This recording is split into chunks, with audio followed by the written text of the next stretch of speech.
আজ আমরা মিশরের বিখ্যাত পিরামিড সম্পর্কে জানব। এই পিরামিড তৈরি হয়েছিল আজ থেকে প্রায় 4500 বছর আগে, কিন্তু আজও তাকে নিয়ে অনেক অজানা রহস্য উন্মোচিত হয়নি। এই রহস্যগুলোর মধ্যে একটি হলো এই পিরামিডের তৈরি করেছিলই বা কে।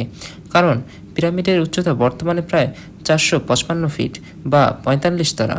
এত প্রাচীনকালে কেই বা এত উঁচু স্থাপত্য শিল্পী তৈরি করেছিল? শুধু তাই নয়, পিরামিড যে পাথরের বাক্স দিয়ে তৈরি তার এক একটির ওজন প্রায় 2500 থেকে 15,000 কেজি, যা কিনা প্রায় 1 থেকে 2টি বয়স্ক হাতির সমান, যা কিনা মানুষের পক্ষে তোলা প্রায় অসম্ভব। কিন্তু তখনকার সময় তো কোনো আধুনিক যন্ত্র বা মেশিনও ছিল না, তাহলে এত ভারী জিনিস দ্বারা পিরামিড কিভাবে বা তৈরি হলো?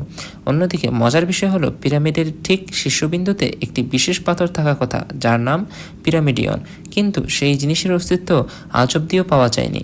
ধারণা করা হয় পিরামিডের সবচেয়ে দামি জিনিস হচ্ছে সেই পিরামিডের চূড়ায় থাকা পাথরটি, তাই হয়তোবা কেউ চুরি করেছে, কিন্তু তারপরেও সেই জিনিস পৃথিবীর কোথায় রয়েছে কেউই তা জানে না।